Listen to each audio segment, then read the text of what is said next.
Welcome back, friends. In this session, we are going to see the use of present perfect tense. अब तक हमने दो tense cover किए हुए हैं, प्रेजेंट इंडेफिनिट टेंस और प्रेजेंट कॉन्टिन्यूअस टेंस. तो प्रेजेंट परफेक्ट टेंस में जो हेल्पिंग वर्ब है, we have two helping verbs. One is has and the second one is have. अब हमें क्या देखना है कि कहाँ हैज का यूज करते हैं, कहाँ हैव का यूज करते हैं, या it depends upon the subject of the particular sentence, कि उस सेंटेंस का जो सब्जेक्ट है उस सब्जेक्ट के साथ में कौन सी हेल्पिंग वर्ब का यूज करेंगे. तो अगर सेंटेंस का सब्जेक्ट है ही,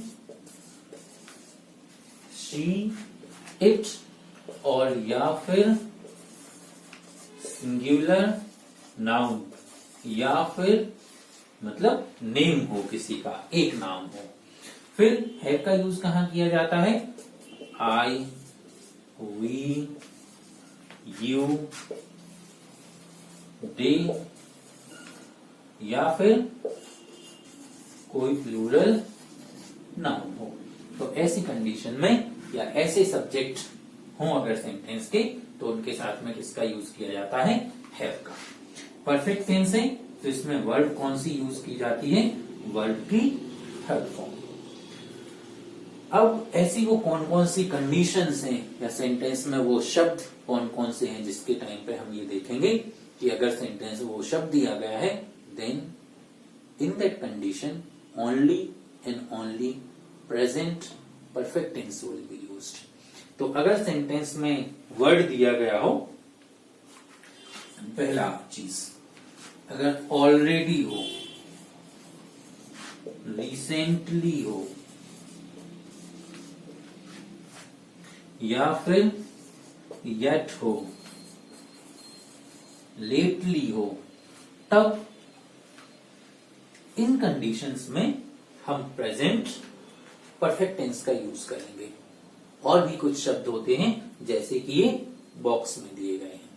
तो ये और ये बॉक्स में दिए गए शब्दों को आपको याद कर लेना है, ताकि जब भी क्वेश्चन आए तो आप ये पता लगा पाए, आपको याद रह पाए कि इस कंडीशन में इन शब्दों के साथ में सिर्फ और सिर्फ प्रेजेंट परफेक्ट टेंस का यूज होता है.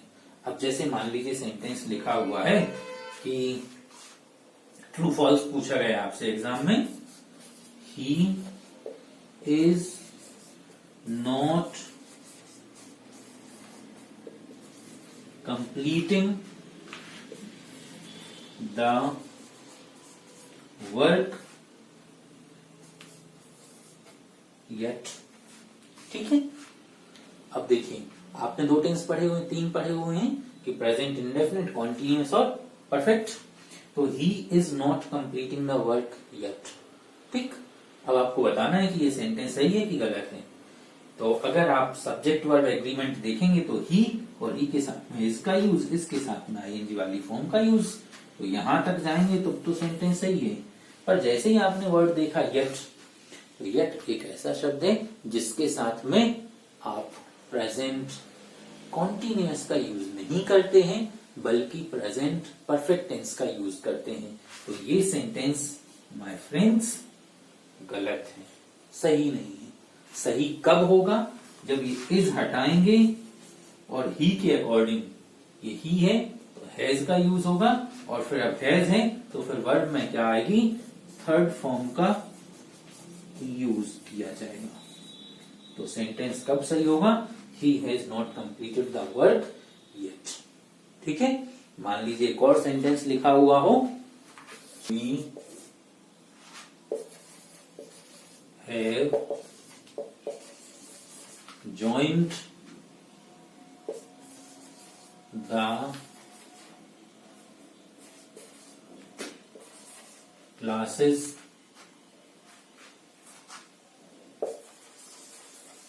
lately. ठीक है. तो सेंटेंस सही है क्या? आपको क्या बताना है कि सेंटेंस सही है या गलत है, ट्रू और फॉल्स. तो देखिए, आपने क्या देखा, ये वी है, वी के साथ में हैव का यूज, हैव के साथ में थर्ड फॉर्म का यूज, और ये लेटली है यहाँ, तो इसके साथ में परफेक्ट टेंस का ही यूज किया जाता है. So this sentence is quite correct. मान लीजिए एक और सेंटेंस लिखा है, वो पहला, फिर ये दूसरा और ये तीसरा। मान लीजिए लिखा हुआ है कि she have not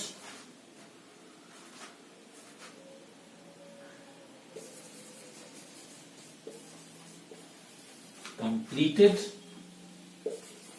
her work till now। ठीक है, अब देखिए टिल नाउ का यूज किया गया है, तब भी परफेक्ट टेंस का यूज करना है। जैसे कि बॉक्स में हमने शब्द देखे हुए थे, यहाँ हैव है, हैव के साथ में थर्ड फॉर्म का यूज है। सेंटेंस सही है क्या? But I think it's not correct. हमें क्या देखना है, सब्जेक्ट और वर्ब। ये सब्जेक्ट और जो हेल्पिंग वर्ब है ये दोनों मैच नहीं कर रहे हैं, क्योंकि हमने अभी देखा हुआ था कि शी के साथ में हैज का यूज करते हैं, हैव का यूज नहीं करते हैं। तो ये यहाँ पे ये गलत हो गया, यहाँ इसकी जगह क्या होना चाहिए था, हैज होना चाहिए था। ठीक है, so this was present perfect tense. अब हम चलते हैं एक और टेंस की ओर, that is present perfect continuous. तो देखिए इस टेंस का ना आप नाम देखिए, प्रेजेंट परफेक्ट कॉन्टिन्यूअस। अब इस टेंस में मतलब कैसा एक्शन दिखाया गया होगा, जैसे ही हमने देखा है कि जो प्रेजेंट इंडेफिनिट टेंस होता है उसमें कोई हैबिट दिखाई जाती है, ऐसा एक्शन दिखाया जाता है जो रेगुलरली होता है। फिर कॉन्टिन्यूअस में कि जो एक्शन चल रहा होता है। परफेक्ट में ऐसा एक्शन जो अभी अभी खत्म हुआ है, रिसेंटली खत्म हुआ है। पर परफेक्ट मतलब तो पूरा हो गया, कॉन्टिन्यूअस मतलब चल रहा है। तो ऐसा कौन सा एक्शन हुआ कि जो मतलब पूरा भी हो गया है, चल भी रहा है? तो देखिए इस टेंस का जो फॉर्मेशन है वो होता कैसे है, कि जैसे मान लीजिए कॉन्टिन्यूअस टेंस है कोई, कि वह खाना खा रहा है, ये तो क्या हो गया, कॉन्टिन्यूअस टेंस हो गया। और अगर मान लीजिए लिखा हो कि 10 बजे से खा रहा है, तो अभी बज गए हैं 12, बजने वाले हैं, तो लगभग 2 घंटे हो गए। तो ये टेंस बनता कैसे है? देखिए 10 बजे से खा रहा है, तो 10 से 12 मतलब जो कि अभी बजने वाले हैं, तो 2 घंटे तो वो खा चुका है, और उसके बाद अभी भी खा रहा है। तो एक और एग्जाम्पल हो कि जैसे पढ़ रहा है, ठीक है, अब पढ़ रहा है ये तो कॉन्टिन्यूअस है कि अभी पढ़ रहा है। और मान लीजिए लिखा हुआ है कि कल से पढ़ रहा है, ठीक है, तो कल उसने पढ़ना शुरू किया था, आज लगभग 24 घंटे हो गए हैं, तो 24 घंटे में कुछ काम कर चुका है। जैसे मान लीजिए एक बुक पढ़ रहा था, वो 400 पेज की बुक है, कल से आज तक वो 200 पढ़ चुका और अभी भी पढ़ने में लगा हुआ है, तो अभी भी पढ़ रहा है। इसका मतलब सीधा सीधा फंडा क्या है कि अगर कॉन्टिन्यूअस टेंस में टाइम जुड़ जाए then it becomes perfect continuous tense. यही हो रहा है ना भाई, खाना खा रहा है कॉन्टिन्यूअस है और टाइम जुड़ गया तो वो परफेक्ट कॉन्टिन्यूअस बन गया। पढ़ रहा है कॉन्टिन्यूअस टेंस है, कल से पढ़ रहा है, टाइम जोड़ दिया तो परफेक्ट कॉन्टिन्यूअस हो गया। स्पोकन इंग्लिश में लोग बहुत गलत यूज करते हैं कि वो बोलते हैं कि मैं 4 घंटे से पढ़ रहा हूं, तो बोलते हैं कि I am reading for 4 hours. गलत है भाई, कॉन्टिन्यूअस टेंस में सिंस फॉर का यूज होता नहीं है, परफेक्ट कॉन्टिन्यूअस में होता है, तो उसको थोड़ा सा आप ध्यान रखेंगे। तो देखिए परफेक्ट कॉन्टिन्यूअस है, इसमें जो हेल्पिंग वर्ब्स हैं वो कौन सी हैं, हैज और हैव ही हैं। सेम जैसे भी परफेक्ट में देख कर आए थे वैसे ही यहां भी हैज हैव का यूज किया जाना है कि अगर सेंटेंस का सब्जेक्ट ही शी इट या सिंगुलर नाउन हो तो हैज का यूज, और अगर आई वी यू दे या प्लूरल नाउन हो तो हैव का यूज। वर्ब इसमें कौन सी यूज करेंगे, अब देखिए वर्ब में क्या है, 2 प्रकार के काम दिए गए हैं इसमें कि कुछ हो चुका है कुछ चल रहा है। तो हो चुका है मतलब थर्ड फॉर्म आनी चाहिए, और हो रहा है तो मतलब आईएनजी वाली फॉर्म आनी चाहिए। तो इसमें बी का तो आ जाएगा थर्ड फॉर्म बीन, और फिर आएगा आईएनजी वाली फॉर्म। आपको ये गांठ बांध लेना है, दिमाग में बिठा लेना है कि जो ये दो वर्ब्स है ना, बीन और फर्स्ट फॉर्म प्लस आईएनजी, ये हमेशा और हमेशा एक साथ रहती हैं। ये कभी एक दूसरे से जुदा नहीं होती, हमेशा एक साथ रहेंगी, इनके बीच में कोई नहीं आ सकता। जैसे अगर सेंटेंस में नॉट आना होगा, बीन के पहले आएगा, ये बीन और आईएनजी वाली फॉर्म के बीच में नहीं आ जाएगा। हैज हैव का यूज होना होगा, मान लीजिए, तो बीन के आगे आएगा, कभी इस साइड नहीं जाएगा। तो यानी ये जो चीजें हैं वो हमेशा एक साथ रहेंगी।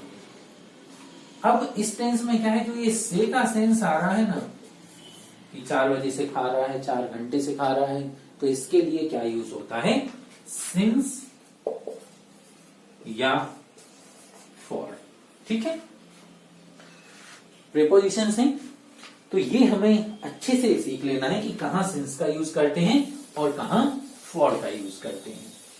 ये टाइम के प्रकार के ऊपर डिपेंड करता है कि सिंस का यूज होगा कि फॉर का यूज होगा। तो देखिए, ये है सिंस और ये है फॉर।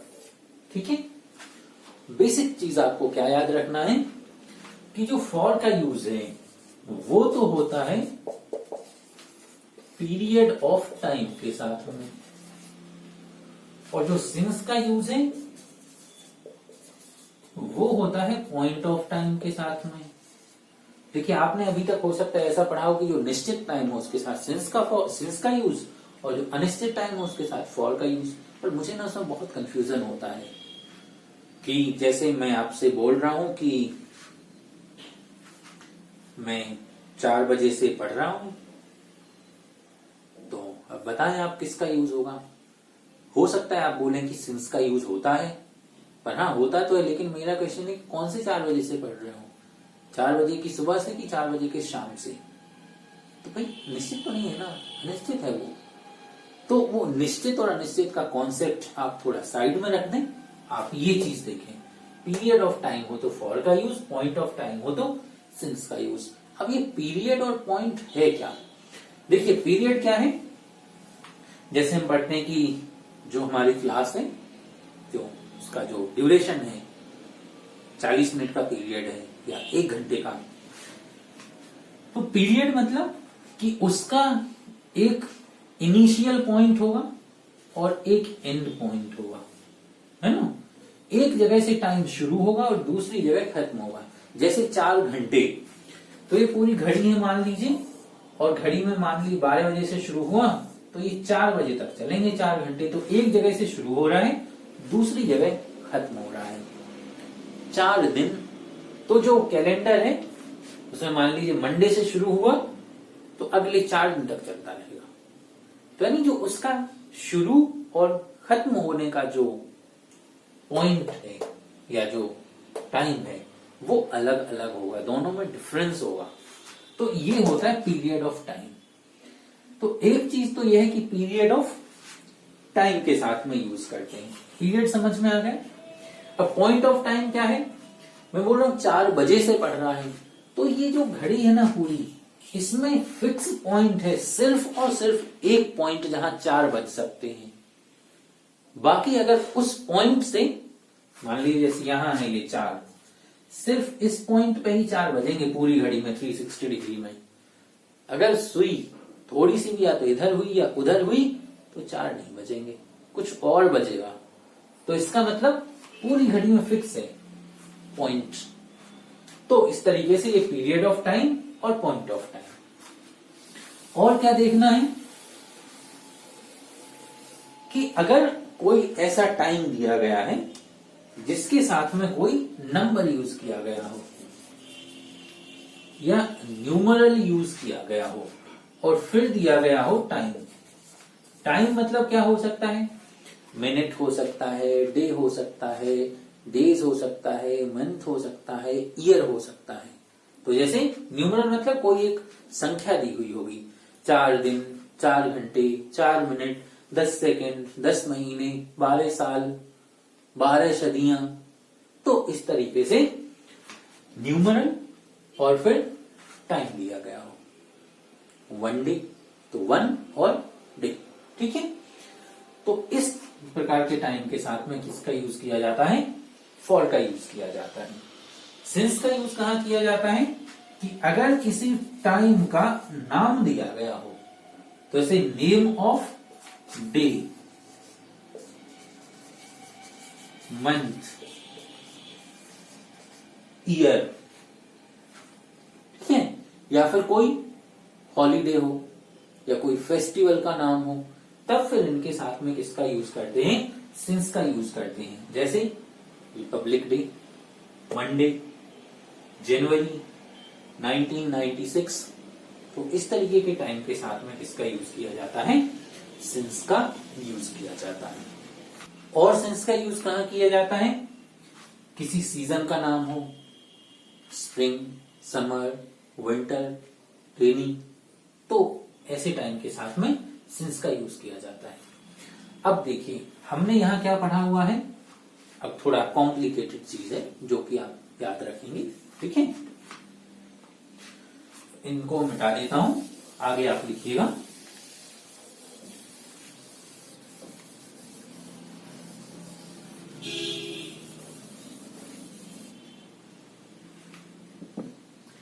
पीरियड ऑफ टाइम हो और उसके साथ में एगो जुड़ा हुआ हो, ठीक है। तो पीरियड ऑफ टाइम, जैसे ये पीरियड ऑफ टाइम, और फिर जुड़ा हुआ है उसके साथ में एगो, तो जैसे लिखा है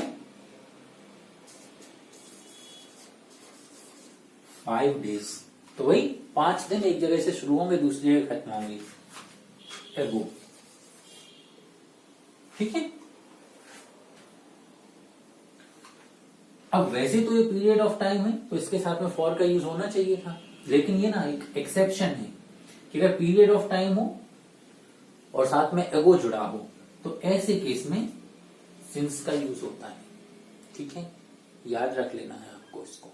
जैसे मान लीजिए एग्जाम में आ जाए कि they have been living here for 5 days ago, और आपसे बोला सही है गलत है, तो आपने देखा ये 5 days है, सही हो गया, पर एगो जुड़ा है उसके साथ में, तो क्या करना है? फॉर का यूज ना होके सिंस का यूज होगा। ऐसे ही जब किसी टाइम के साथ में लास्ट जुड़ जाए, कि जैसे लिखा है 2 hours, तो 2 hours वैसे तब तो उसके साथ में फॉर का यूज करेंगे, पर अगर लास्ट जुड़ा हो उसके साथ, लास्ट 2 hours, देखिए थोड़ा सा कॉम्प्लिकेटेड है पर याद रखिएगा उसको। पीरियड ऑफ टाइम ही है ये, हाँ, कि जैसे लिखा हो 2 hours, 2 hours, सिर्फ ये है तब तो इसके साथ में होगा फॉर का यूज। पर अगर लिखा है लास्ट 2 hours, अब वो कुछ भी हो सकता है, 2 hours हो सकता है, 3 days हो सकता है, 5 months हो सकता है, 12 years हो सकता है, 4 centuries हो सकता है, ठीक है, पीरियड ऑफ टाइम। तो अगर सिर्फ इतना है तब तो होगा फॉर का यूज, अगर लास्ट जुड़ गया तब फिर होगा सिंस का यूज, ठीक है। और अगर इसी में दा जुड़ जाए,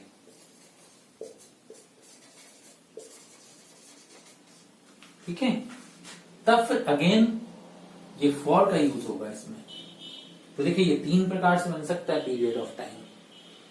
ये जो हमने अभी एक और पढ़ा था कि अगर ये 2 hours है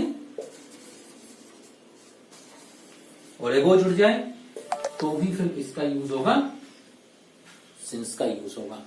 तो इस तरीके से आपको इसको याद रखना है कि सिर्फ पीरियड ऑफ टाइम है तो इसके साथ फॉर का यूज, लास्ट जुड़ गया तो सिंस का यूज, और अगर लास्ट के साथ में दा जुड़ जाए तो फिर फॉर का यूज, और अगर ये एगो जुड़ जाए तो फिर सिंस का यूज। तो इस तरीके से आपको याद रख लेना है।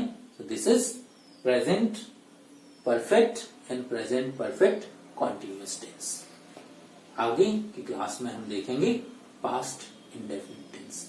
Thank you so much for watching the video.